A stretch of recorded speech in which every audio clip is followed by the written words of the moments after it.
Good afternoon, everyone. So just gonna give a quick overview of your final project assignment. So all there is for this week, there's no other lecture, not posting a lab, but there is a survey posted on Canvas as well. I would very much appreciate it if you all could fill that out. The department neglected to give me any teaching reviews last time I taught the course. So even though I made some changes and incorporated some stuff last term, like starting to set up these web pages on GitHub, I never got any feedback onto how that's resonating with the students. So anything you have to say would be appreciated. I'm also planning for how I'm going to approach things next term. So if you have anything to say about like the asynchronous format, any potential suggestions for improving that, the course is designated as asynchronous for next term as well. And then progressing into the future, thinking to the summer how to approach teaching that term. Haven't decided yet. So yeah, any thoughts regarding like, oh, the asynchronous format is not very effective, it's not very helpful, be nice to hear. Or if you think the asynchronous format works well for this course, let me know that as well. But yeah, so just want to go over some of the details and expectations regarding the final project. So this is meant to be just like the culmination of your work in terms of the application, the lab section of this course. So the goal is to basically have you formulate some sort of GIS analysis scenario, identify some geospatial data sets, and do some appropriate analysis, create like a geodatabase to set up the project, make sure that you're using spatial and data integrity, make sure everything's in the right projections, then conduct your analysis, demonstrate the knowledge you've picked up regarding GIS analysis and software tools, visualize your results, and then visualize your workflow, make a model if you want, and then discuss them in a brief report. And yeah, so the deliverables, there's two things that you have to do for the project. So the project itself is due Tuesday, December 7th at midnight. So it's the very end of term. And so additionally, there's a project proposal that is due Monday, November 22nd at 2 p.m. So basically the module or module 6, part of the lab assignment for module 6 is just going to be your project proposal. So you'll just submit that. And then the goal is I will read those as soon as you submit them and turn around prompt feedback. So anyone that's submitted by 2 p.m. on Monday, November 22nd will have prompt feedback on that like within a day or two. If you're late with your proposal submission, you may not get prompt feedback for your project, which would not be very helpful. So I encourage you to make sure that that is submitted on time. The proposal details are here. I'll go over them in a bit. In addition to the proposal, then there's the actual project submission, which is worth 20% of your final grade. And so for that, you're going to submit any maps or charts, whatever visualizations result from your analysis. You're going to submit a flowchart visualizing your methods. I'll provide some more details on how you can go about creating your flowchart next week, I think. There's like you can just create it in PowerPoint if you want, or you could use the model created in Arc Pro if you create a model, but often they're not super easy to follow. There's a nice web-based tool for creating really aesthetically pleasing flowcharts, and I'll go through that down the line in a little bit. I also am providing you with some project ideas here. Oh, and so then there is a project report. And so I want to give people a choice here.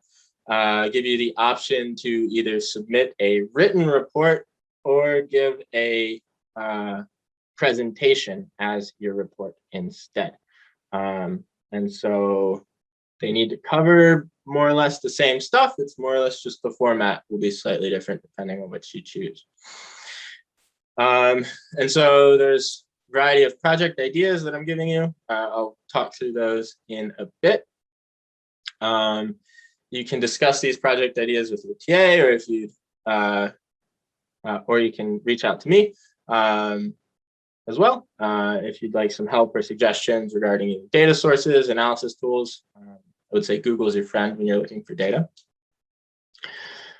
This is a group project, so I intend for you to work in this project as a group. I suggest groups of 3. Groups larger than 4 are not permitted. So you can work in a group of up to 4 people, or 2 to 4. 3 would probably be the best in terms of distributing work, but also not like getting too spread out and scattered.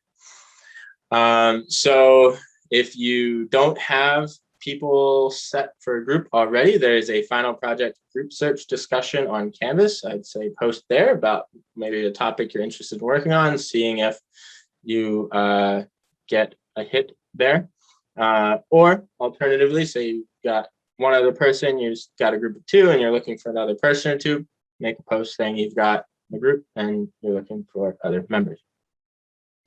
Also, you can reach out to your TA for assistance in lab finding people. I know, for instance, Carla, the Online Monday section, is going to do a bit to help facilitate finding groups for people who are online.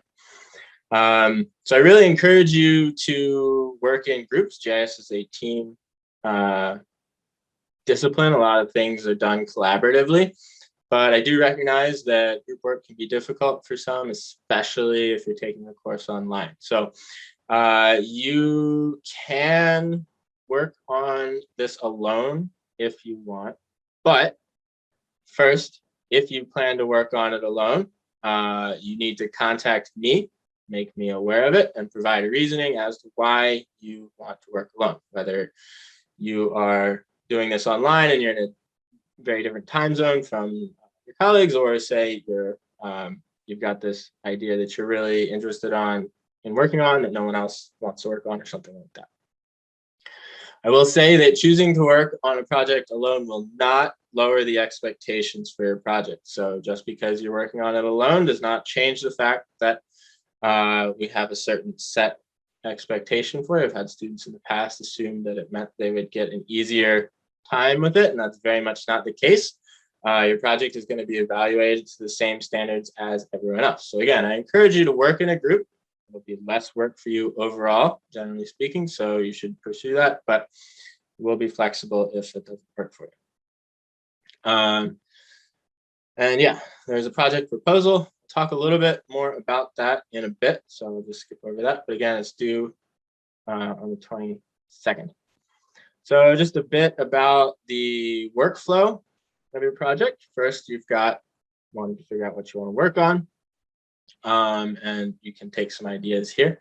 But then you've got to actually acquire your data, do some exploratory analysis. So you download your data, look at it, review it, check what projection it is in. Maybe you need to do some formatting to get everything to work properly or put things in the same projection, right? This would be where you create a geodatabase with a feature data set for all your inputs so that you can input them and make sure they're on the same projection, right? We've done this a couple times in lab already.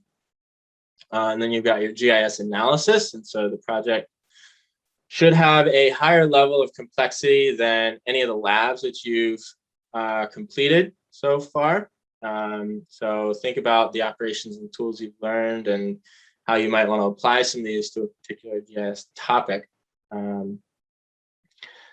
It's not like you have to hit a set number of tools or steps to go through, but the point is that we want you to think critically about what you're doing and try to address an actual problem.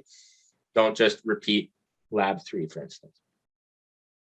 Some things you might want to do are like calculating areas, joining tables, selecting by attributes, doing queries, calculating fields, buffers, dissolves, merges, overlay tools. So that's like clip, erase, intersect, union.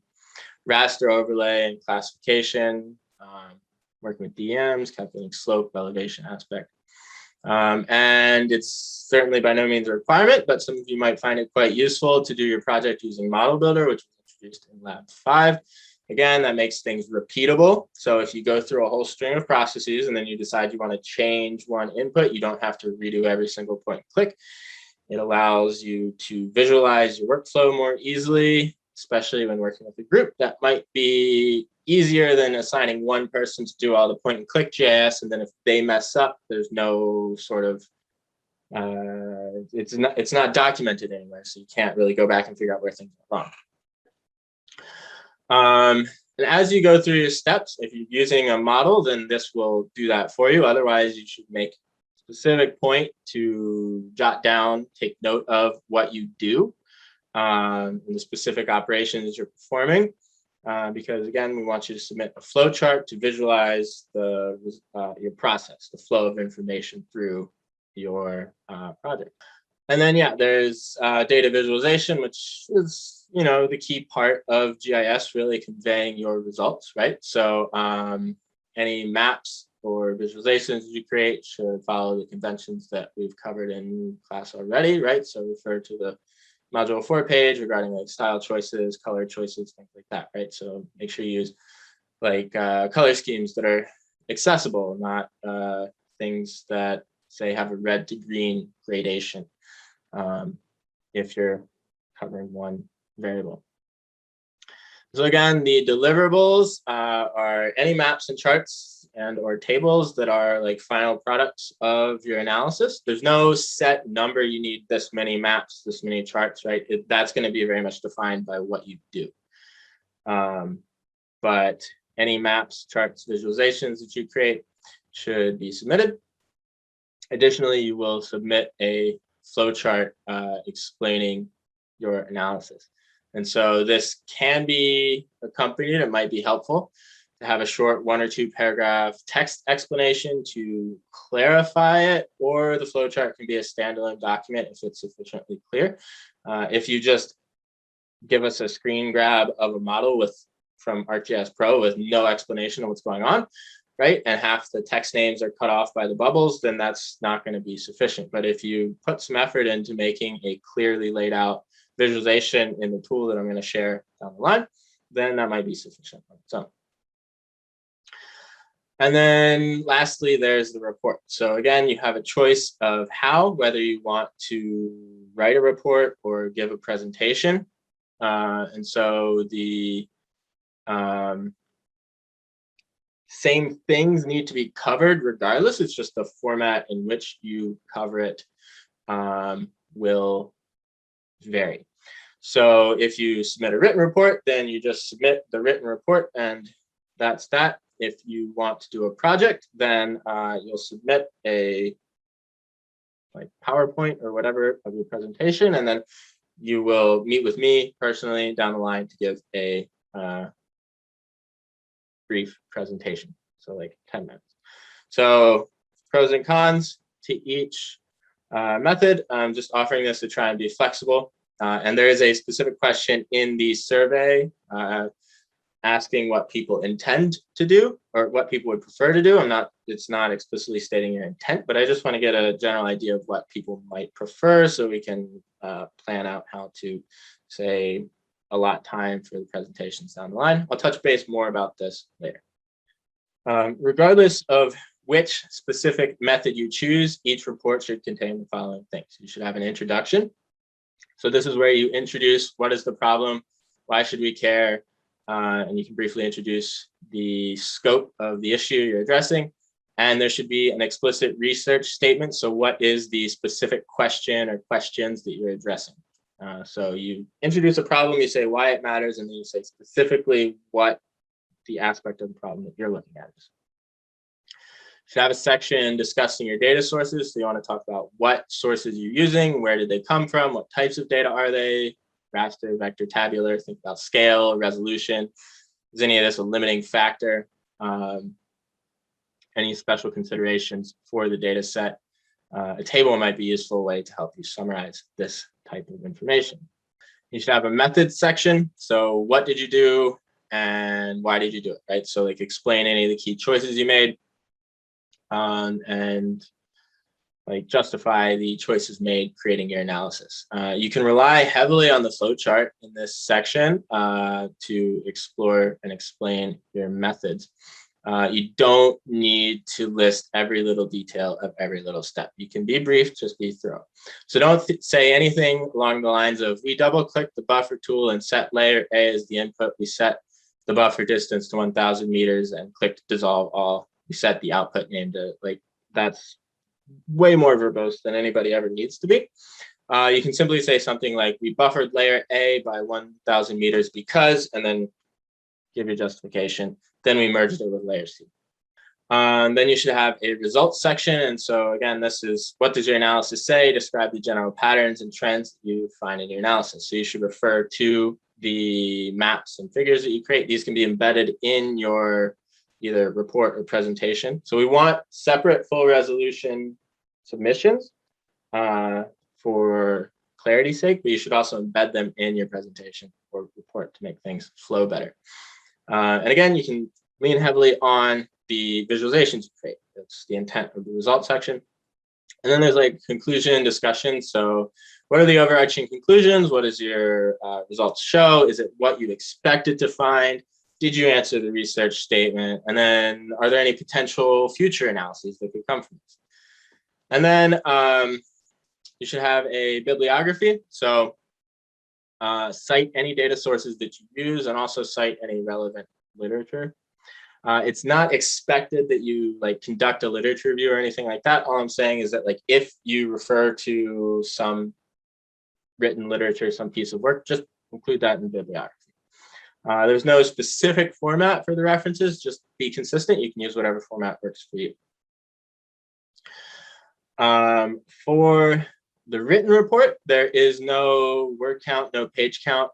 You can keep things brief, just be thorough. So, right, make sure to explain and discuss the key points. And as long as you do that, you know, it's okay. We don't want people filling things up with fluff. I just want you to kind of be comprehensive, but to the point.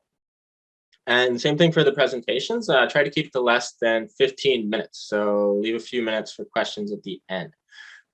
You can aim for like a 10-minute presentation and then like a few minutes for questions at the end. I'm thinking that I'll set 15-minute windows for the full presentation, including questions. And again, that would just be like, you're just presenting to me. You don't have to give the presentation to a full audience. And I'll just ask some follow-up questions after your presentation. So before I introduce project ideas, I just want to introduce some potential data sources that you all might find helpful. So just to kind of recap some data sources that we've gone over already, you've got Simply Analytics, where you can download census data for Canada, which we've done, or the United States, which we haven't done. You can also use this to download the location of a variety of businesses. If, say, you want to maybe look at the concept of food deserts, you could look at not just food affordability, but how does it relate to, say, location of grocery stores. Now, there's a limit on the number of records you can query. I think it's 2,500 businesses per day or 5,000 per month, which, depending on what you're trying to query, might top that limit. I think there's like 3,000 grocery stores in the whole province of BC, for instance. So one individual can't query that full record for the full province in one day, but you can either split it up by group members and try separate queries, or focus your analysis on a smaller region, right? You don't need to necessarily look at food deserts for all of BC. Maybe you could just look at the Metro Vancouver area, for instance. Again, it's just worth playing around with just to see if there's any data on there that might be interesting. So we've worked with Google Earth Engine. You'd use it to download NDVI data or calculate NDVI from Landsat data, and you've worked with a DEM that came from Google Earth. So you have code already to download NDVI data. And if you want to work with a DEM, you can take this block of code and paste it into the Google Earth code editor in much the same way you did in module 3 with the NDVI data. So just make sure to upload an appropriate boundary file first before hitting run, and this should work for you. If you have any issues with it, please just reach out and I'll help you with it. Also, there are tons and tons and tons of data sets on Google Earth, most of which we have not worked with so far. There's lots of climate data, weather data, a variety of land cover and imagery data, terrain data, land cover, etc. And so if you find a data set on here, it's pretty easy to just roughly explore the data. Like say you want to take a look at sea surface temperatures, for instance, or some data product. Let's just click on this one. At the bottom of every page, you'll see just a Explore in Earth Engine, and there's a whole bunch of text, and then you can just click this Open in Code Editor. These are pre-written blocks of code that should just work as is. If you hit run, it'll just do and show you the thing. This one's adding a couple different layers of different data products, for instance, turn things off, turn things on, right? But this doesn't put it into your Google Drive or anything like that, like this code does. So I encourage you to explore if you're interested in working with any sort of data. There's lots of options. You can click up here if you're interested in a specific satellite. So you want to know global leaf area index. You click this, you go down, open in code editor, and hit run. You're going to play around a little bit and what have you. There's lots of different options. But if you find a data set that we haven't worked with that you're interested in working with, I'm more than happy to help facilitate you downloading it. Just shoot me an email. The only caveat is don't wait until the last minute to contact me with issues regarding data downloads, because it might require me to do a little bit of coding to actually set things up for you. And so if you contact me 2 days before the project is due, I probably just won't do it for you. But as long as you're proactive and you reach out in an appropriate time frame, I'm more than happy to help. If you want to do a DEM, you can just do this, same as you did in Module 3. Let me know if it doesn't work and I can help. So Data BC, we use this in Module 5. It's got lots and lots of different data sets. You can search for them by key terms. Some useful data sets might include the old growth forests. We want the legal current. There's a freshwater streams atlas, also rivers. So streams are just the center lines of any flowing river or stream, whereas the freshwater rivers is just the larger bodies of water, and it's polygons. There's coastlines, wildfire centers, burn severity. These are all useful, and I discussed in the project ideas.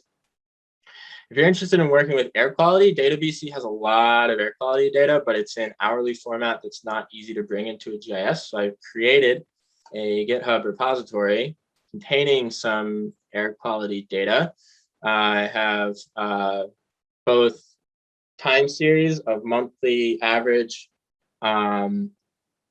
ozone and PM 2.5 concentrations from 2009 to 2020, and then also yearly averages. So if you're interested in working with either of those, you could check this resource out. And again, if you have questions about this one, just reach out. I'm happy to help facilitate and discuss. Some of the data for Data BC requires you to download with MapSheet, in which case you can find that link here. I think I showed you how to do this in Module 5, but I just gave you the number. But basically you click this view on map, and this will take up the National Topographic System. And then wherever in BC you're hoping to download data for, you zoom and find the specific number. And if you're looking, you can type in 093B, 093C, whatever, and that'll download for that specific area. So these are all data sources that we've covered before. You should have a fairly reasonable time navigating them. Some that we haven't worked with yet, say you want to get some municipal data. The city of Vancouver has an open data portal that's really comprehensive. It's got lots and lots of different data sets, lots of different things. Say you want to find bike lanes, you just type in bike lanes in here, should come up. So it's not always going to be the first route. You see, you search bike lanes, but snow removal route comes up first, but bikeways is the second route. There's bike lane statistics, a variety of different pieces of information. You want to search for parks, you can do that as well. So again, not the first option or the second option or the third option, but somewhere down this list, there's going to be, you can even get all the drinking fountains if you want. Somewhere down this list will be city parks. Maybe you want to type in a more specific search term, right? Community gardens and fruit trees. There's the city parks, polygons. So there's lots of data. So this is just for the city of Vancouver. So that's everything west of Boundary Road and east of Pacific Spirit Park, north of the Fraser River and south of Burrarding. But the other cities in Metro Vancouver also have their own databases. So Surrey, Richmond, Burnaby all have their own open data portals. And then Metro Vancouver, which is inclusive of all of those plus others, has its own data portal. Now, this one doesn't have as much stuff. Mainly, it's got information on parks, regional planning, solid waste, and water, because these are things that the municipalities collaborate on, whereas other stuff is like strictly within individual communities' purviews.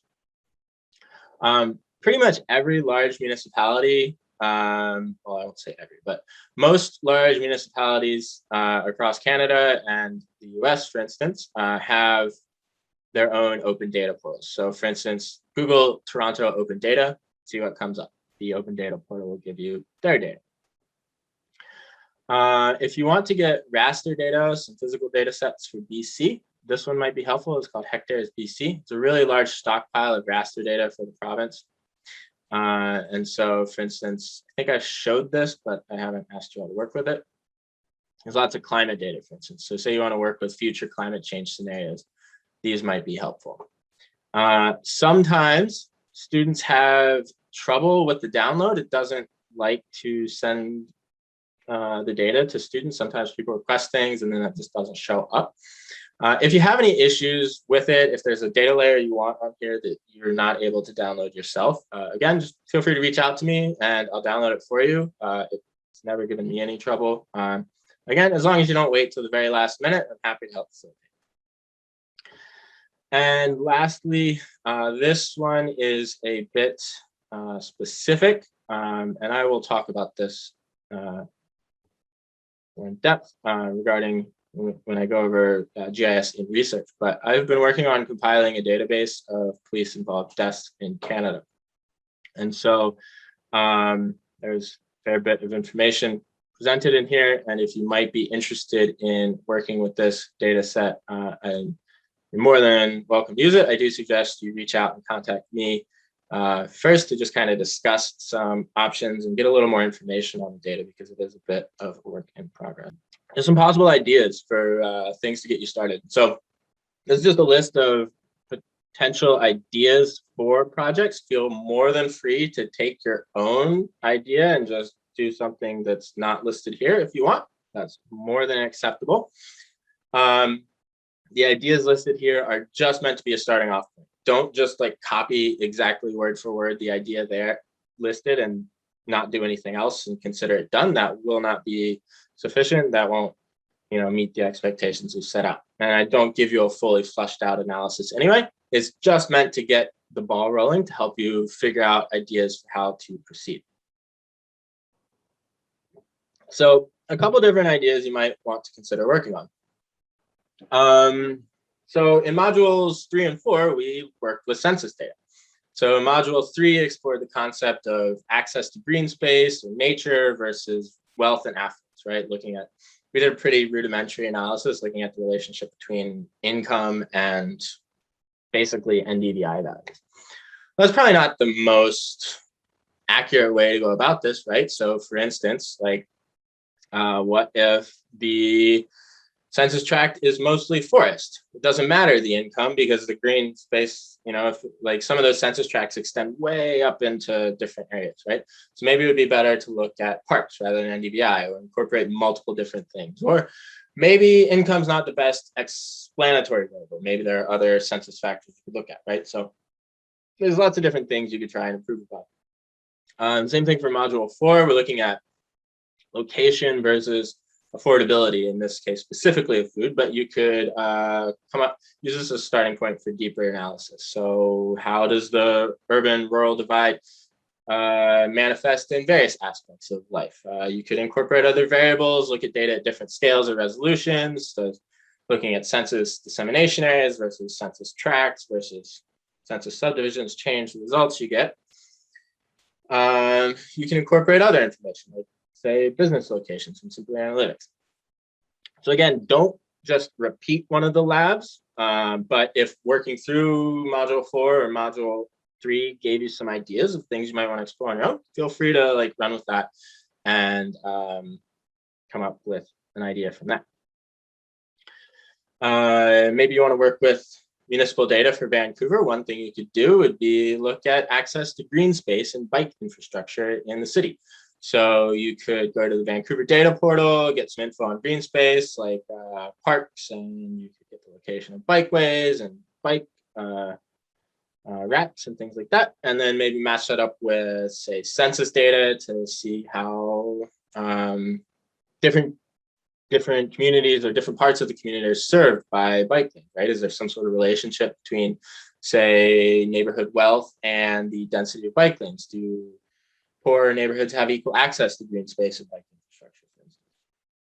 And so some useful tools that might be worth considering here, you'll probably need to do some geocoding to attribute spatial coordinates to addresses for the, I guess, the bike rack data.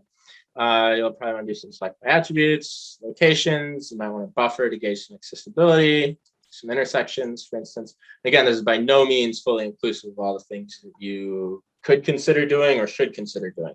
It's just a few pointers to point you in the right direction.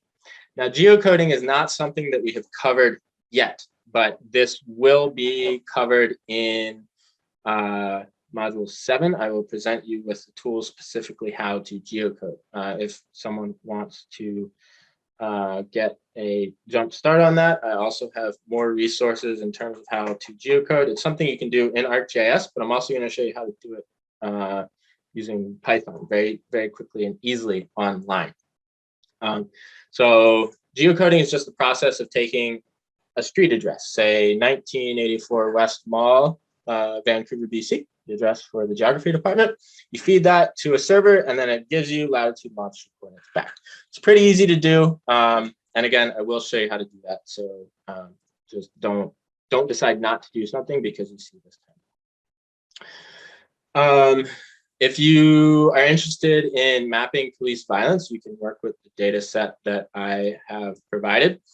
So say you can select a specific province, Toronto, or select a specific city, or sorry, select a specific province like Saskatchewan, or select a specific city like Toronto, or a specific police department. And then you can take that data and match it with census data to look for patterns in the distribution and frequency of police violence. Is it more prevalent in rural or urban areas? Is it more prevalent in communities with certain demographics? What communities are overrepresented in terms of their subjugation to police violence, for instance? And so this is a pretty difficult and heavy subject, but it's also really, really important. And I will give a bit more lecture on this in class to provide some context behind it. But if this is something that might interest anyone to work on and address, more than welcome to work with this data. I would say, again, just reach out and maybe make a little bit of time to chat with me about some specific details or avenues you can go looking at this data. And so some things that might be useful to do here, again, geocoding. The data set has city and address location, but it doesn't have XY coordinates. Geocoding is an easy way to get that information. And again, I will show everyone how to do it. Some other stuff you might want to do is point and polygon analysis. How many points fall, or how many incidents fall in given census units. Data normalization and classification. Normalization is especially very important here.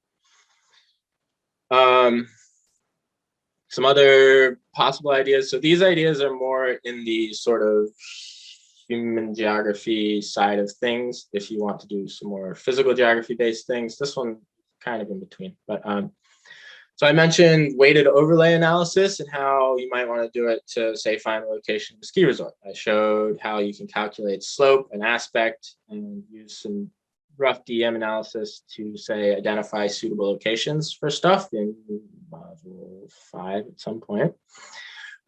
So you could pick a region somewhere in BC where there's mountains and snow, most of the places, and define some project area. You want it to be big enough that it's going to like actually, you know, give you a couple options, right? And then do a weighted overlay analysis. So get the DEM, get some other important information, right? You don't want to build a ski resort where there's old growth forest, for instance, where you need streams or roads or whatever other information. Download those pieces of information, and you can do some raster analysis, some proximity analysis, do a weighted overlay, for instance, to figure out what areas might be good for a ski resort, right? So you're going to come up with a list of criteria and say certain things are more important than others, right? So you need to have a certain amount of snow. Maybe you want to use like a snow data set from hectares BC, or just assume a certain elevation threshold, things like that, right? Another thing you could try with weighted overlay would be to look at the risk of landslides in fire zones. So forest fires are a severe issue in BC, and it's really only getting worse. The province has a data set of burn severity for 2015 to 2019. What they do is they go through and they look at satellite imagery after a fire and use that to determine how severe the burn was. And so it's only updated through 2019. We can't do most recent years, but you can download a data set for burn severity and pick a specific fire center. So the province has different fire centers where they base their firefighting resources, essentially. I would say that you could pick a fire center and analyze the burn activity within that fire center over the time period. I would say don't choose the coastal fire center just because we have a lot fewer fires. There'll be less data to work with here than if you do something in the interior or the north.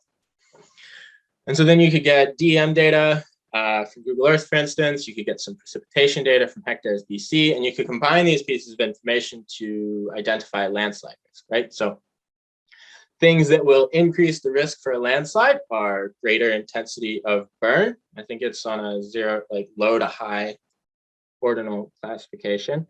Intensity of precipitation, right? So if it's really, really dry, less likely to have landslides. So if there's severe burn in a region with low precipitation versus high precipitation, the higher precipitation is going to inherently lead to greater probability of landslides. They're seeing that in California right now after the last atmospheric river came through.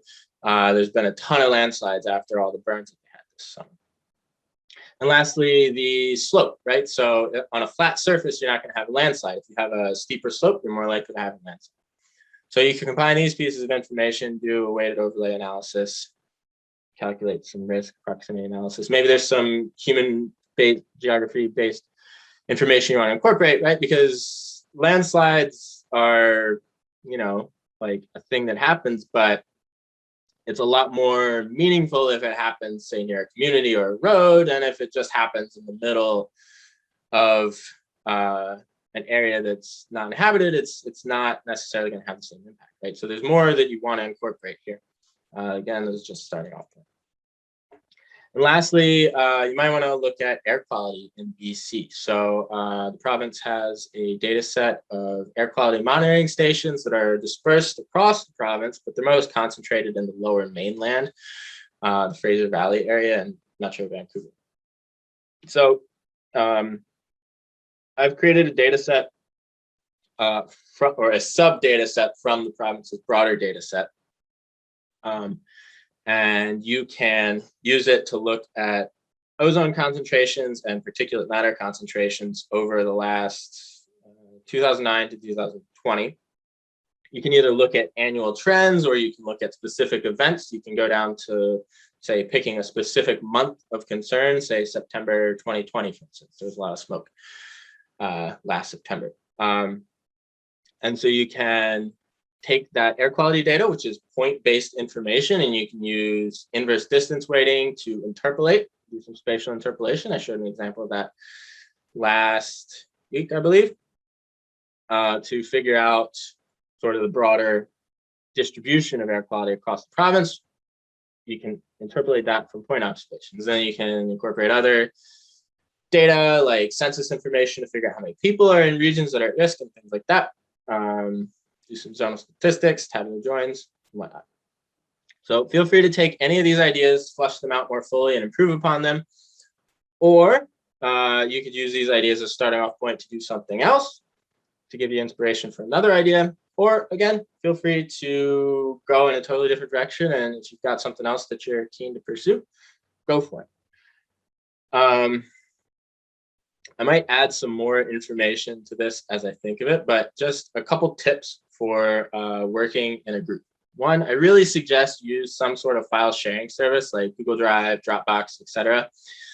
This way you have an up-to-date version of your project that's shared amongst all group members. It's a good strategy to use these services so you don't lose your data. Regarding that, make sure to remember, especially if you're working on a lab computer, work locally, save remotely. So I've had a few students already this term leave everything on the C drive, they go away for a week, they come back and their data is not in C temp anymore because someone else logged into that computer and deleted it. And so it's one thing if you do that to yourself, it's an entirely other thing if you do it to your group members. They might be very, very upset with you. So make sure to remember, work locally, save remotely. Saving remotely can be your H drive space. I recommend you do that regardless, but it can also be a remote file sharing service like Google Drive or Dropbox or something like that. Might be best to do both.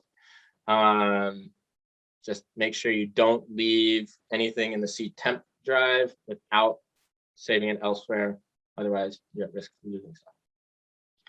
Another option that might be helpful for folks would be that you could all share one group member's computer logon if you're working in the computer lab, either in person or remotely.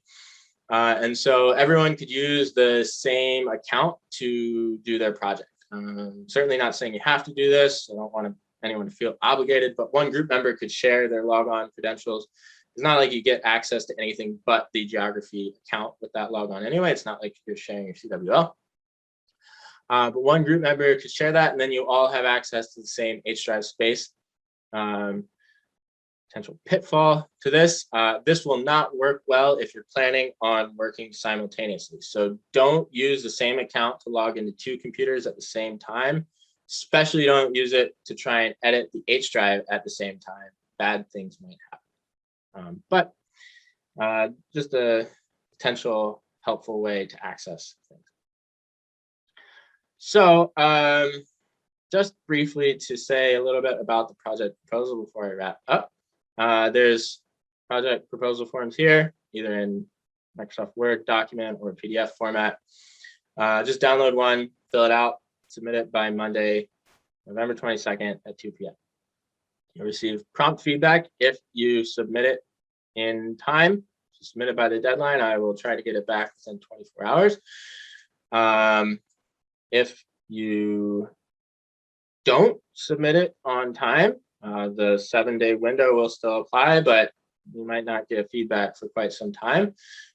So it would behoove you to turn it in on time so that you can get feedback, because if you submit a project proposal and it's not sufficient, that'll give you ample time to get feedback, think about it, incorporate it, and then move forward with the project. If you submit something that is late and poorly thought out, you're not going to have as much time to make the necessary adjustments. Now, I will say the proposal is just a tentative plan. You can change things after if you need or want. Maybe you're working through things and you say, hey, actually, this might be a better approach, right? the point of the proposal is just to get you thinking about things, to get stuff started, so you don't wait till the very last minute to do it. It's not meant to keep you locked into a specific idea or set of methods. And so there's more information here. So basically just list your group number. Oh, one other thing that I forgot to mention, yet there is a group sign up page, or not yet, but there will be a group sign up page on Canvas. So just put in your group number on that. And then your group members and their respective lab sections. So just list the names and the sections. With this group sign up, only one person will need to submit a proposal, provided that you all sign up for the group. The grades will be automatically assigned and all the feedback will be as well. Then just a tentative title for the project. Again, it doesn't need to be the final. And then your problem statement. So what are you thinking of doing and why is it important? Again, it can be brief, a few sentences. You can write more if you want, if it needs more context.